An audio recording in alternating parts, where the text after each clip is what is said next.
Allahu Allahu Allahu Allah. Baik, kita lihat sekarang fadilah-fadilah Utsman radhiyallahu anhu. Apa manaqibnya, apa kelebihan-kelebihan dimiliki oleh beliau radhiyallahu anhu. Tentu ini sahabat atau para ulama selalu mengumpul dari para sahabat manaqib namanya ya. Kelebihan-kelebihan yang bisa diambil pelajaran oleh kaum muslimin yang datang setelahnya. Garis bawahi ikhwah akhwat sekalian, kisah-kisah sahabat yang seperti ini, dan saya sudah titik beratkan di pertemuan pertama waktu Abu Bakar radhiyallahu anhu.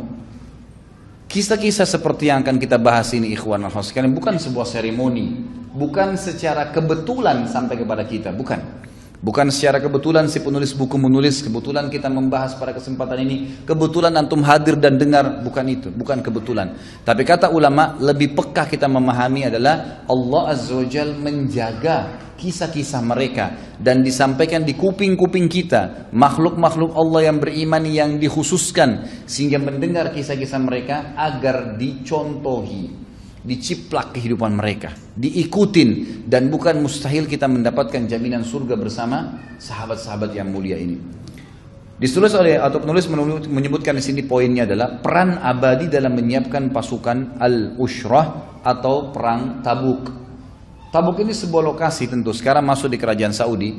Dulunya itu adalah tempat yang dikuasai oleh orang-orang Romawi, dan itu adalah benteng orang-orang Romawi yang berada di Jazirah Arab, termasuk besar. Dan di benteng itu terdapat kurang lebih 200 sampai 300 ribu pasukan Romawi. Nabi Muhammad SAW pada saat itu mengumandangkan jihad dan ingin mengekspansi Islam di luar daripada Hijaz, Mekah dan Madinah, gitu kan? Mau coba lebih jauh ke perang Tabuk. Maka Nabi SAW pun membentuk pasukan. Pada saat itu Nabi SAW mengajak, dan keadaan Madinah pada saat perang Tabuk itu betul-betul ada cobaan untuk kaum muslimin. Ya, ini yang membuat akhirnya banyak orang munafik yang ikut. Karena pada saat itu kata penulis di sini, muslimin pada saat itu berat untuk keluar sebagian besar mereka karena pada saat itu buah-buahan memasuki masa panen. Artinya mereka akan panen kurma-kurmahnya, anggurnya, delimahnya gitu kan. Yang pada saat itu memang mereka dagangkan. Dan bayangan pohon-pohon demikian teduh karena banyaknya buah yang akan dipanen. Sehingga orang-orang memilih tinggal dan tidak menyukai berangkat keluar.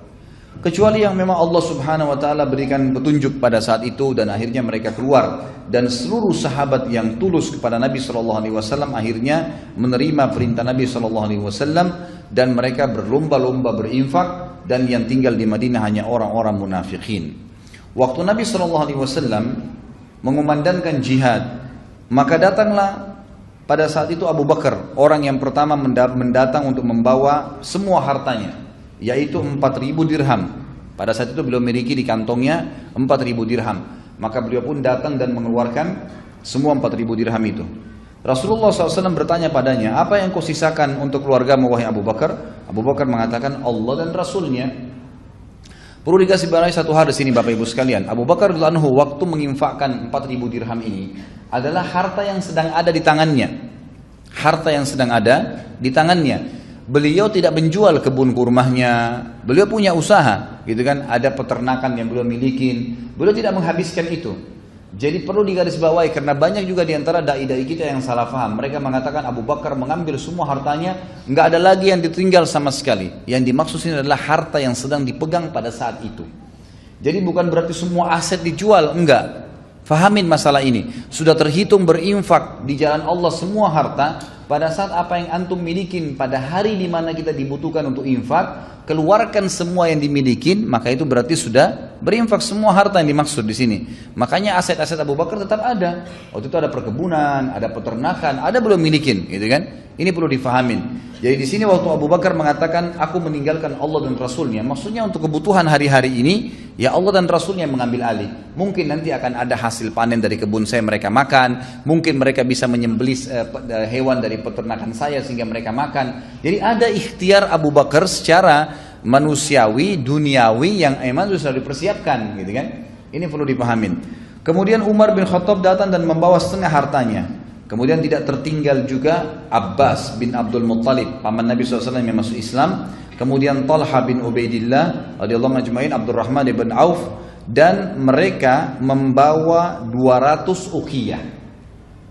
Saya ingin titik beratkan dulu kalimat ini ya, 200 uqiyah. Perlu kita tahu, kita mau tahu nih seberapa besar sih infaknya sahabat. Seperti kita kan selama ini 1000, 10.000 rupiah, berputar di 100.000 rupiah. Perhatikan bagaimana infaknya para sahabat, ikhwan akhwat sekalian. Makanya pada saat kita merenungi nanti saya akan sebutkan dan kita pertemukan dengan rupiah kita, itu sesuatu yang tidak masuk di akal. Subhanallah, infak mereka ini luar biasa. Sangat pantas waktu Nabi SAW mengatakan, la tasubbu ashabi, jangan pernah caci maki sahabatku, kata Nabi SAW. Lau anna ahadum minkum anfaqa mithlu uhudin zaban ma balaga muddi ahadihim. Kalau seandainya kalian ini semua berinfak seperti gunung Uhud, emas semua, belum bisa mendapatkan satu mud, satu genggaman infak mereka. Kok bisa? Seperti apa memahaminya? Perhatikan. Sahabat datang membawa dua, di antara sahabat yang disebutkan Abbas, Talha, Abdurrahman bin Auf. Mereka datang membawa, itu juga dengan Sa'ad bin Ubadah, Muhammad bin Maslamah, Asim bin Adi. Mohon maaf, sampai di sini, sampai Muhammad bin Maslamah membawa 200 uqiyah. Satu uqiyah ini nilainya sama dengan kurang lebih 119 gram perak. Sama dengan 119 gram perak. Kalau kita lihat di sini mereka membawa 200 uqiyah. Kalau 200 itu ya dikali dengan 119, karena satu uqiyah 119 gram perak. Jadi kalau 200 uqiyah berarti kita kalikan 200 uqiyah dikali 119 gram perak, itu keluarnya kurang lebih 23.800 gram perak ya. Ini kalau kita kali, tentu sekarang perak harganya jauh dengan emas. Tapi kalau di zaman Nabi SAW, perak sama emas sangat dekat harganya. Dari sisi lain, cara hitungannya juga adalah 5 uqiyah. Jadi tadi kan 200 uqiyah. 5 uqiyah itu sama dengan 595 gram perak. Jadi kalau antum pernah belajar bab zakat, kalau zakat itu nisabnya 85 gram emas atau 595 gram perak, gitu kan? Nah, 595 gram perak ini untuk nisab zakat sama dengan 5 uqiyah. Sama dengan 5 uqiyah. Kadar kalau kita lihat di sini, ya, 5 uqiyah itu sama dengan 85 gram emas. 595 gram perak sama dengan 85 gram emas. Kalau kita kali di sini 200 uqiyah, itu kurang lebih keluarnya dalam emas 3.400 gram emas. Kalau kita kali dengan 500.000 sekarang harga emas misalnya, itu kurang lebih uangnya 1,7 miliar. Infaknya sahabat ini membawa 200 uqiyah perak itu, 200 uqiyah itu sama dengan 1,7 M sekarang. Ada nggak orang begitu jihad infak begini? 100 juta aja syukur, gitu kan? Tapi ini infak mereka yang mereka tunjukkan. Baik, ini bertahap ya. Ini sahabat-sahabat yang infak pada saat itu. Utsman akan datang lebih daripada itu. Perhatikan baik-baik di sini. Kemudian dikatakan datang lagi sahabat yang lain bernama Asim bin Adi radhiyallahu anhu. Beliau menyerahkan 90 wasak kurma. 90 wasak kurma. Satu wasak itu, ikhwah, ini 90 wasak ya. Satu wasak itu ukurannya 60 sa'. Satu sa' itu sama dengan 4 mud, dan satu mud itu ukuran 2 telapak tangan manusia. Artinya satu sa' itu ukurannya sama dengan 2,5 kilo kali 4, berarti 10 kilo. Satu sa' itu sama dengan 10 kilo kurma. Ini satu wasak 60 sa', ya. Satu wasak 60 sa'. Sementara sahabat ini bawa 90 wasak. Hitungannya begini. Berarti kurang lebih, kalau saya hitung-hitung kemarin pakai kalkulator di tempat saya, gitu. Ini luar biasa. Sama dengan kalau satu sa itu 10 kilo dikali 60 sak untuk mendapatkan satu uqiyah saja sama dengan 600 kilo. Berarti satu wasak itu sama dengan 600 kilo kurma. Satu wasak. Sahabat ini radhiyallahu anhu Asim bin Adi membawa 90 wasak. Berarti 600 kilo kali 90 wasak sama dengan 54.000 kilo kurma. Kalau kita hitung kurma yang paling murah sekarang 30.000 lah, anggap 30.000 rupiah. Itu keluarnya ikhwas sekalian dan akhwat 1,6 miliar, 1.620.000 rupiah. Itu diinfakkan pada saat itu 90 wasak kurma. Wasak itu kalau kita sekarang gentong-gentong besar dibawa untuk diinfakkan jihad di jalan Allah Subhanahu wa taala. Ini satu hal yang luar biasa gitu. Kemudian kata penulis, beliau pun menyerahkan Asim bin Adi radhiyallahu anhu menyerahkan 90 wasak kurma sebagai sedekah. Ibu-ibu juga tidak mau ketinggalan. Mereka membantu apa yang mereka berikan. Ummu Sinan Al-Asadiyah berkata radhiyallahu anha, aku melihat selembar kain yang terbentang di hadapan Nabi SAW di rumah Aisyah radhiyallahu anha, penuh berisi masak. Masak itu adalah gelang tangan, kaki, baik dari tanduk atau gading, ataupun dari emas dan perak, gelang bahu dan gelang kaki, anting-anting dan cincin. Kain ini penuh berisi apa yang dikumpulkan oleh kaum wanita untuk membantu persiapan jihad. Seorang sahabat, ini yang saya bilang tadi, mungkin tolak ukurnya bukan miliardernya, tapi tolak ukurnya bagaimana upaya dia mengeluarkan apa yang dia dapatkan. Ada seorang sahabat namanya Abu Aqil, diangkat oleh penulis di sini. Dia kebetulan memang tidak punya pekerjaan tetap, tidak punya kebun, tapi beliau juga ingin ikut infak. Apa yang beliau lakukan? Beliau rupanya pergi ke salah satu muslimin yang dulunya orang-orang itu punya tandon air, kemudian diisi dengan air diambil dari sumur, cukup jauh. Karena dia tahu besok dikumpulkan semua infak untuk jihad atau sedekah jalan Allah Subhanahu wa taala, maka dia pun mengatakan, saya belum punya pendapatan pada hari itu, maka saya pun memaksakan diri bekerja semalam suntuk untuk menimba air, mengisi tandon-tandon air orang lain yang dibayar dengan itu dibayar dengan 2 sak kurma. 1 sak kurma tadi adalah 10 kilo. Maka 1 saknya saya berikan kepada keluarga saya dan 1 saknya saya berikan lagi jihad di jalan Allah Subhanahu wa taala. Yang ikhwah begini, sederhananya begini. Pernah nggak antum terima gaji 2 juta, 1 juta langsung dikasih jalan Allah, setengahnya langsung pada saat itu tanpa ragu dan yakin dengan janji Allah. Ini bukan hal yang ringan, ini bagaimana sahabat lakukan gitu kan. Semalam suntuk, hasil kerjanya setengah mati nggak tidur, dikasih setengah di jalan Allah Subhanahu wa taala.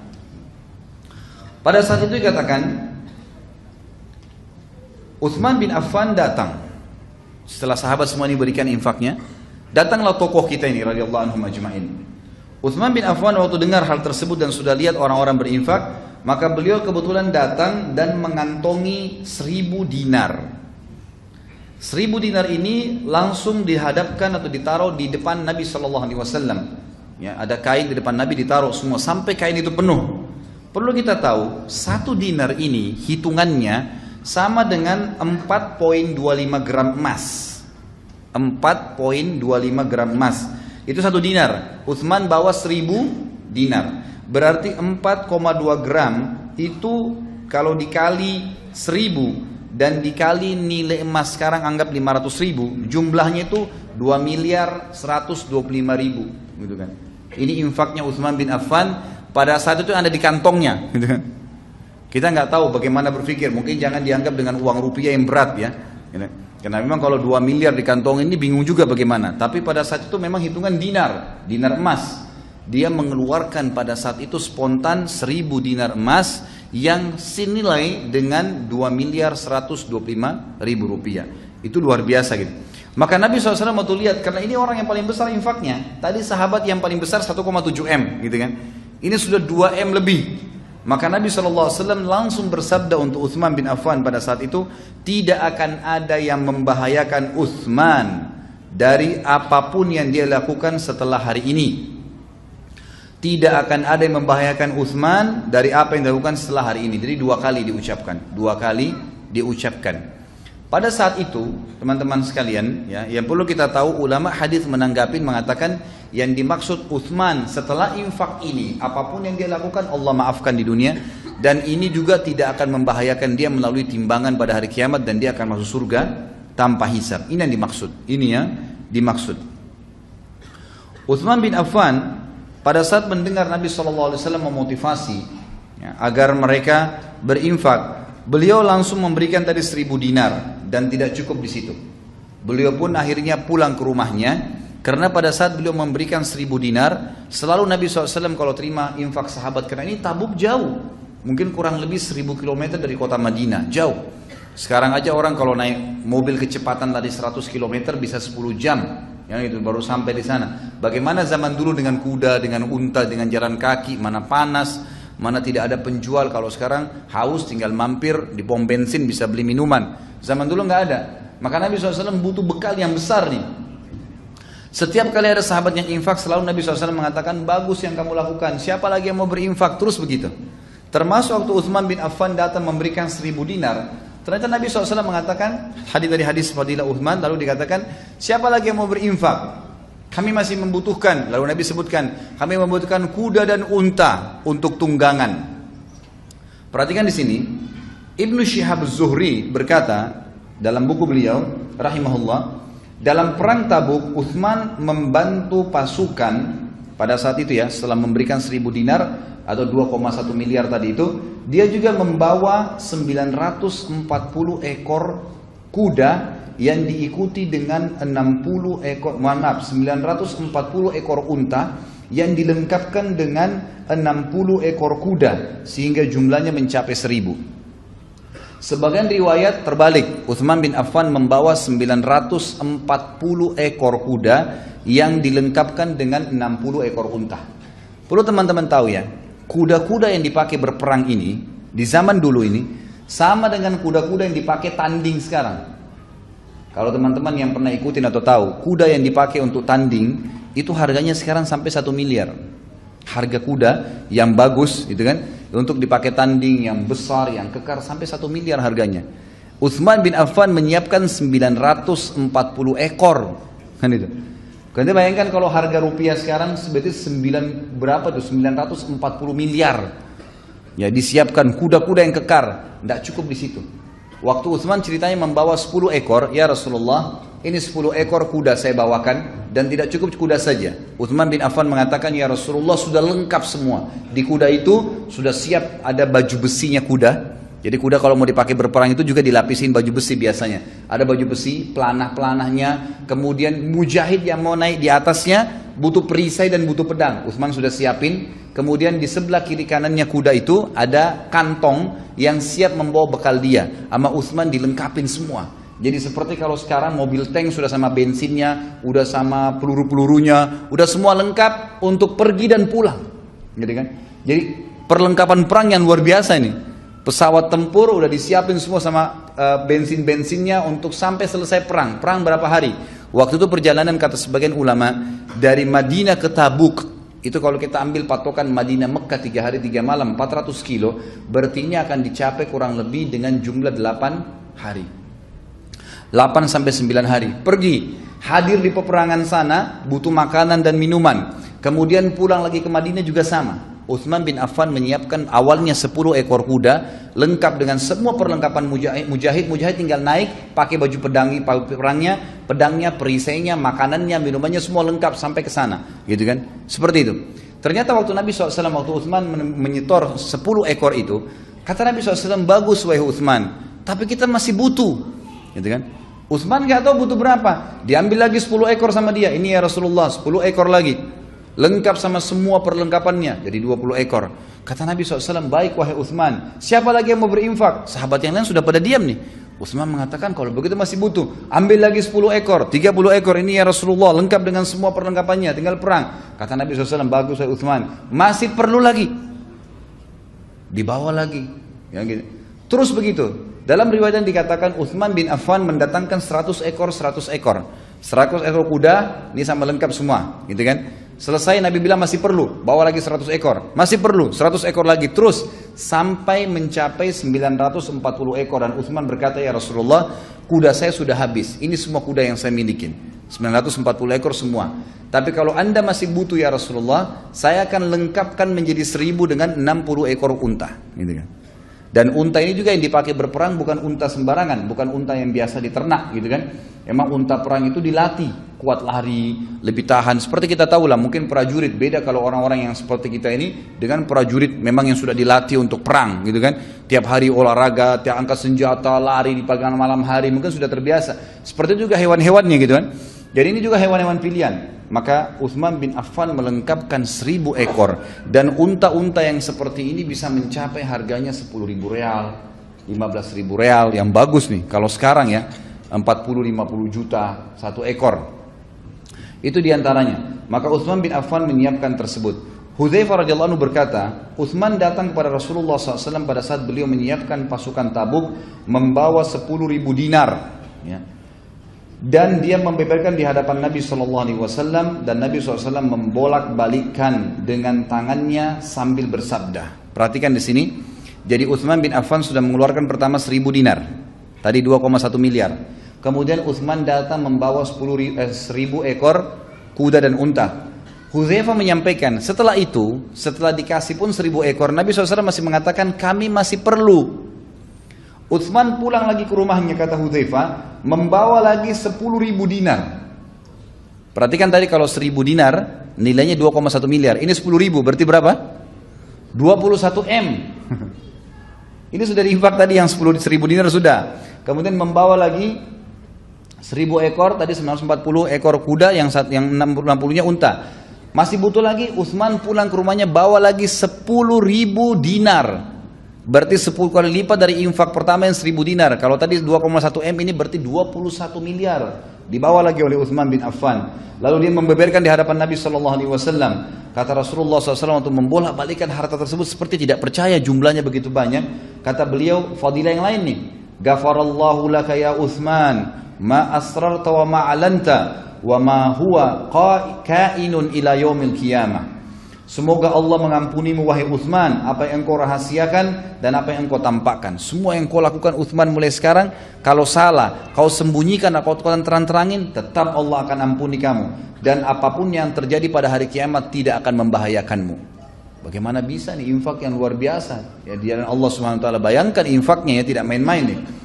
Kemudian Abdurrahman bin Auf berkata, Rasulullah SAW waktu itu melihat infak ini memang, tapi sahabat, hampir semua sahabat waktu itu, ya, yang kurang lebih jumlahnya di perang Tabuk itu 30.000 sahabat yang ikut berperang, 30.000 orang.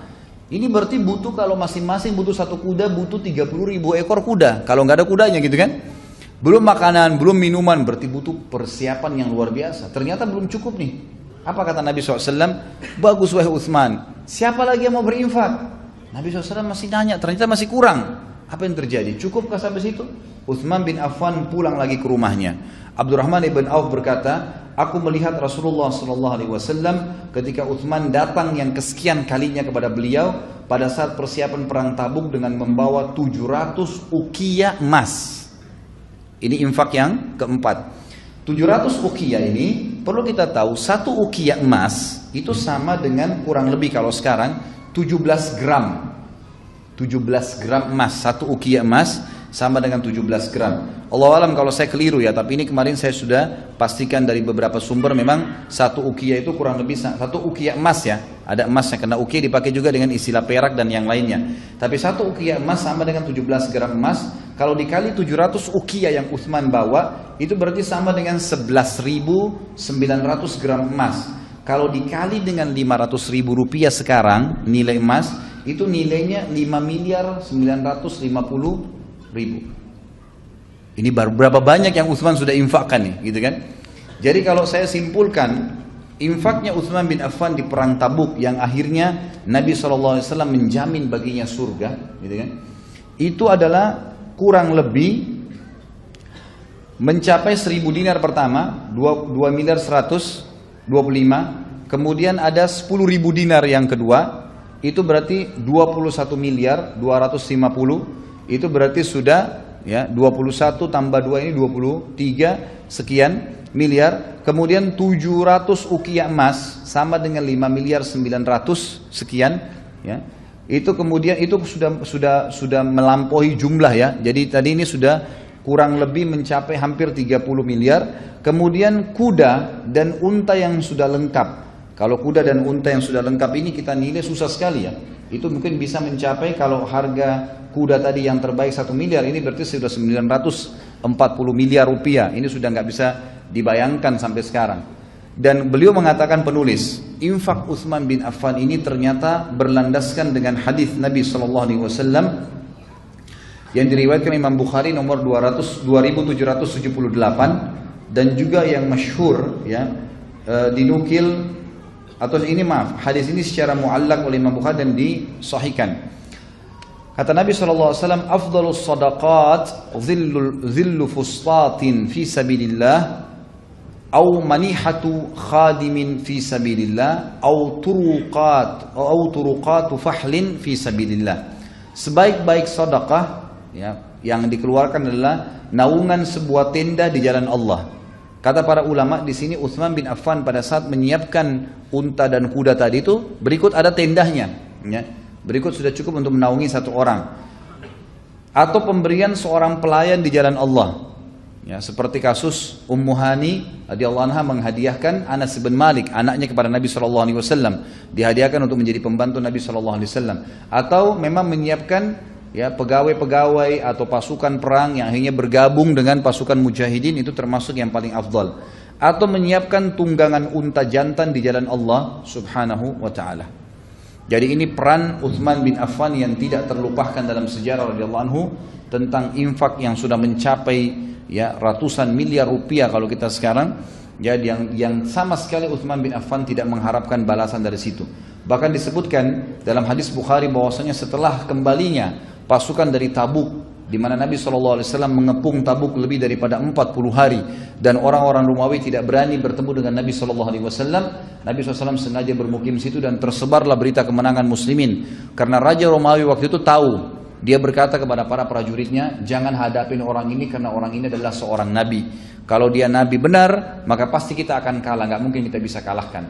Ya, akhirnya kita nanti dikalahkan dan dipermalukan. Kalau kita tidak lawan, maka anggap saja orang cuma berbicara, oh Romawi nggak menghadapinya. Mungkin masih ada kemungkinan, mungkin Romawi menganggap remeh mereka, mungkin Romawi memang takut, nggak ada masalah. Lebih baik daripada ada korban, gitu kan? Akhirnya mereka tidak berani menghadapi Nabi SAW dan mereka meninggalkan Tabuk, akhirnya menjadi wilayah kaum muslimin. Waktu Nabi SAW balik dengan pasukan dan tidak ada korban karena tidak jadi perperangan pada saat itu. Kembalilah semua sahabat, 30.000 orang pada saat itu. Dan pada saat tiba di Madinah, ikhwan dan akhwat sekalian, Utsman bin Affan tidak meminta, kata para ulama, satu tali kekang pun. Semua dikasih hadiah. Udah. Yang sudah diinfakin tadi itu bukan cuma ini, kan sudah kembali nih. Kalau kita sekarang mungkin punya mobil tank yang kita infakkan, apalah pesawat tempur, ini sudah selesai perang nih. Oh, punyanya si fulan, mungkin kita bisa ambil kembali. Utsman bin Affan tidak, semua buat kaum muslimin yang sudah jihad, yang sudah pakai, punya kalian udah, silakan diambil gitu. Jadi betul-betul diinfakkan jalan Allah dengan penuh ketulusan radhiyallahu anhu. Kemudian Utsman bin Affan juga memiliki kisah yang menarik. Ini termasuk dalam manakhibnya beliau adalah menggali sumur Rumat. Ya. Disebutkan oleh penulis saat itu kaum muslimin kebetulan satu hari pernah mengalami krisis air bersih, dan pada saat itu juga mereka tidak punya sumur. Ada sumur-sumur tapi banyak yang kering karena lagi kemarau. Maka Nabi SAW sempat bersabda kepada para sahabat, "Man hafara rumata falahul jannah." Siapa yang menggali sumur Rumat, membeli sumur Rumat, maka dia mendapatkan surga. Ya. Dikatakan oleh beliau yang masyhur dalam riwayat-riwayat ialah Utsman bin Affan membelinya bukan menggalinya. Ibnu Battal menyatakan keliru ketika menyatakan bahwa Utsman bin Affan menggalinya. Dia berkata, yang ma'ruf adalah dia membelinya. Dan hal ini juga dinukil oleh Al-Hafidh dalam Fathul Bari atau Ibnu Hajar dalam Fathul Bari. Kemudian Al-Hafidh menambahkan ada kemungkinan mata airnya sudah mengalir lalu Utsman bin Affan memperluas dan menutupnya sehingga penggalian sumur dinisbatkan kepada beliau sebagaimana disebutkan dalam Fathul Bari. Utsman bin Affan pun pada saat itu mengetahui bahwasanya sumur Rumat ini dimiliki oleh seorang Yahudi, dan Yahudi ini kalau kaum muslimin yang mau beli, maka kalau mau ambil dijual mahal, sementara kalau orang-orang Yahudi yang ambil maka diberikan cuma-cuma. Maka Utsman bin Affan datang dan menantang Yahudi tersebut sambil berkata, wahai Yahudi, kalau saya mau beli sumur ini, berapa kau mau beli? Berapa kau mau jual? Ini perlu kita garis bawahi ikhwan akhwat sekalian. Utsman bin Affan di sini ingin memperlihatkan kepada orang Yahudi ini kekuatan kaum muslimin, sekaligus memang ingin memenuhi kebutuhan muslimin. Maka dia berkata kepada Yahudi tersebut, berapa kau ingin jual sumur ini? Yahudi tersebut dengan sombongnya menyebutkan harga yang sampai sekarang tidak ada orang beli sumur semahal itu. Dia mengatakan, saya mau jual ini dengan 20.000 dinar emas, 5 miliar rupiah. Kalau kita sekarang jumlahnya, nggak ada ikhwah sekalian, ada orang sekarang beli sumur 5 miliar? Ada proyek yayasan saya, sumur yang paling leks sudah dengan pakai pompa air segala, itu 12,5 juta. Kalau yang biasa 4,5 juta itu sudah bisa bangun, sudah bisa buat sumur, dan sudah banyak di Jawa Tengah, di Sulawesi Tengah yang kami jalankan dengan yayasan. Alhamdulillah itu berjalan lancar. Itu sudah bisa hidupin satu kampung. Orang Yahudi di zaman itu jual sumur 20.000 dinar emas. Nggak masuk di akal, memang dia sengaja nggak mau jual gitu. Dia kaget waktu itu Utsman bin Affan mengatakan, saya beli 5 miliar itu saya beli. Utsman bin Affan pulang bawa 20.000 dinar emas dikasih ke Yahudi. Saking senangnya Yahudi ini, dalam kisah ini dikatakan, maka dia langsung mengatakan, Utsman ambil aja sumur ini dan kebun kurmanya sekalian. Jadi ada kebun kurma di belakangnya, karena harganya nggak masuk di akal waktu itu kan. Kasih semua sama kebun kurmanya. Pada saat itu ikhwan akhwat sekalian, kita perlu tahu bahwasanya orang-orang hidup dari sumur. Ya, zaman itu sampai sekarang beberapa wilayah kaum muslimin atau manusia mungkin ya umumnya, kalau masih belum masuk air saluran bersih dari pemerintah, kalau kita PDAM sekarang, maka tentu masih menggunakan sumur, intinya gitu. Utsman bin Affan waktu itu sangat haus dan butuh, kata para ulama, tapi beliau tidak meneguk satu tegukan air pun yang beliau butuhkan sebenarnya, kecuali sudah mengiklankan bahwasanya sumur tersebut dan semua kebun kurmanya wakaf untuk muslimin, enggak disentuh sedikit pun, wakaf, langsung wakaf, gitu kan? Padahal beliau butuh, enggak diwakafin. Maka berjalanlah pada saat itu. Dan Nabi SAW sudah mengatakan, siapa yang membeli sumur itu, namanya sumur rumah, maka dia pasti masuk surga. Artinya ada jaminan buat Utsman gara-gara beli sumur tersebut. Dan ini juga sebuah pelajaran besar ikhwah akhwat sekalian. Jangan tunda melakukan sebuah perbuatan kebaikan pada saat ada kesempatan. Kadang-kadang kita subhanallah dorong-dorongan. Dan ini tradisi kita terutama di Indonesia, mohon maaf saya bahasakan, kadang-kadang gitu. Ya, ada orang saf awal kosong, silakan Pak, gitu kan. Antum yang masuk duluan, gitu kan. Kok orang lain yang didorong di saf awal? Antum lebih butuh. Kalau masih ada kosong, baru ajak orang lain. Ini enggak orang lain didorong untuk buat amal. Itu berinfak ke orang miskin. Bantu Pak, kesian Pak. Dia sendiri enggak keluarin, gitu kan. Loh, antum duluan yang melakukan itu, gitu kan? Karena kalau kita melakukan lebih dulu dan menjadi contoh bagi orang lain itu akan luar biasa, gitu kan? Apa kata Nabi SAW dalam hadis Bukhari yang lain, dan ini yang diambilkan oleh Utsman bin Affan. Pertanyaannya, apakah sahabat-sahabat lain tidak ada yang bisa beli sumur itu?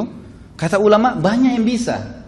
Tetapi waktu Nabi SAW ucapin, yang pertama bergerak Utsman, langsung dia yang ambil alih. Dia nggak nunggu gitu. Ini yang penting ya. Akhirnya memang dialah yang merebut pahalanya, gitu kan? Ingat pada saat hadis Bukhari yang menjelaskan, kata Nabi SAW, ada 70.000 umatku yang masuk surga tanpa hisab, gitu kan? Lalu pada saat setelah jelaskan, ada seorang sahabat berdiri mengatakan, Ukasha ya Rasulullah, doain saya termasuk 70.000 itu. Nabi mengatakan, kau dapat. Ada yang berdiri lagi, saya juga Rasulullah. Sudah nggak bisa, Ukasha sudah dahului kamu. Memang begitu kata Nabi SAW. Sebagian ulama bilang, memang Ukasha orang yang layak masuk. Tapi bisa saja, makna lainnya adalah, siapa yang lebih jeli menangkap peluang itu, kesempatan. Jangan ditunda, gitu kan? Jangan ditunda. Dalam hadis Bukhari yang lain dikatakan, pernah Nabi SAW melihat ada satu kaum yang masuk ke Madinah. Ini keluar sedikit dari kisah Utsman bin Affan, kisah secara umum.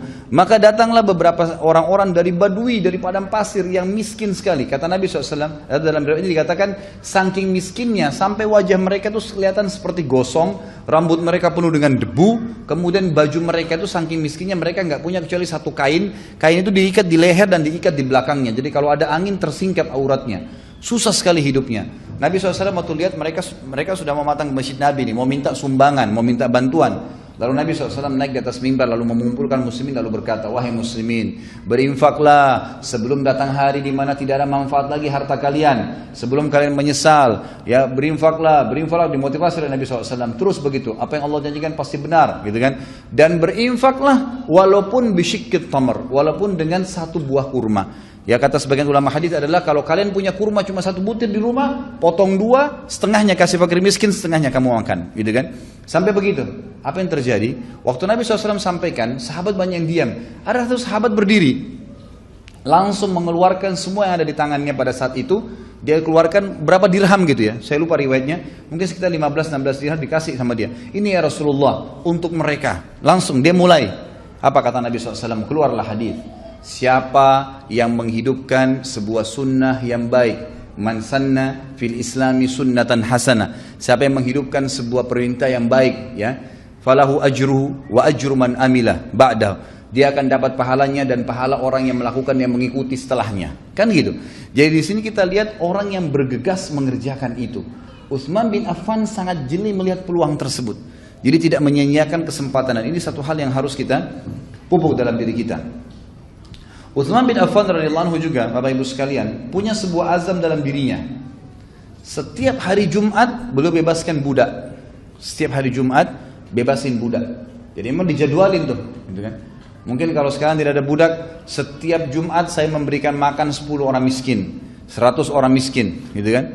Bahkan pernah saya sampaikan kalau antum ikutin ceramah di beberapa ceramah saya yang lain, saya lupa di judul apa, saya bilang Syekh bin Baz rahimahullah, beliau melakukan perintah-perintah Nabi SAW ini, beliau melakukan infak-infak, sedekah di jalan Allah ini tanpa menentukan waktu malah. Setiap hari beliau selalu membuka rumahnya untuk makan bebas gratis 600 orang. Setiap hari, bahkan sebagian muridnya menukil itu di pagi, di siang hari dan malam hari. Jadi beliau punya rumah, di sebelah rumahnya itu dibuka sebuah tempat, dipasang AC, cuman atap begitu, kemudian nanti dibuka pintunya, semua orang yang nyapu jalanan, orang yang lewat, siapa saja bisa mampir. Sudah tahu, oh rumah ini makan gratis, disiapin, makanannya bagus, leks, mewah, semua daging kambing, makanannya enak, ditaruh dengan sufra panjang untuk 600 orang, siang dan malam, berarti 1.200 orang per hari. Kita subhanallah ngeluarin 1 bungkus nasi padang aja setahun sekali bagus gitu. Semestinya sering saya bilang, dan saya coba bilang sama istri saya, sama anak-anak saya, ingat, kalau kita sedang merasakan sebuah nikmat dan mau Allah langsung jaga nikmat itu, lakukan coba ini. Saya bilang sama mereka, misal kita lagi makan, kalau ikhwah akhwat mau terapkan juga satu hal yang positif. Kita lagi makan di rumah makan misalnya, anggap rumah makan Padang tadi kita makan misalnya. Kemudian kita makan enak, nyaman, bayar 200.000 untuk keluarga. Pernah gak antum berpikir agar nikmat itu bertambah dan antum langsung syukuri? Keluarkan nilai yang sama, beli nilai yang sama, dengan makanan yang sama tadi nikmatnya, keluar dari rumah makan kasih kepada fakir miskin. Maka itu satu perbuatan yang luar biasa, langsung mensyukuri nikmat Allah pada saat itu. Dan itu akan mempertahankan nikmat tersebut karena kita langsung syukurin. Kan gitu.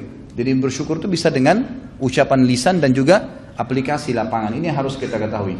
Disebutkan dalam kisah di sini oleh beliau, disebutkan kedermawan Utsman bin Affan radhiyallahu anhu tidak hanya sebatas menyiapkan pasukan Tabuk semata, tapi sebatas menggali sumur atau membeli sumur rumat. Lebih dari itu, Utsman bin Affan selalu dan senantiasa membantu setiap muslim yang berada dalam kesulitan, menolongnya, meringankan bebannya, dan membantunya dalam kekurangan dan kemiskinan. Utsman bin Affan adalah menetapkan perjanjian atas dirinya dan dia tidak menyelisihinya selama dia hidup. Selalu, setiap Jumat dia memberdayakan seorang hamba sahaya. Dia membeli seorang hamba sahaya tersebut dari majikannya dengan harga berapapun, lalu dia memberdayakannya tanpa menawarnya. Jadi khusus ini ya. Jadi beliau betul-betul beli, bebaskan budak, berapa dibilang langsung dibayar, tidak ditawar sama dia. Karena dia tahu ini adalah di jalan Allah subhanahu wa ta'ala. Kata beliau, ini semua demi mendapatkan nikmat melihat wajahnya Allah Tuhannya yang maha tinggi.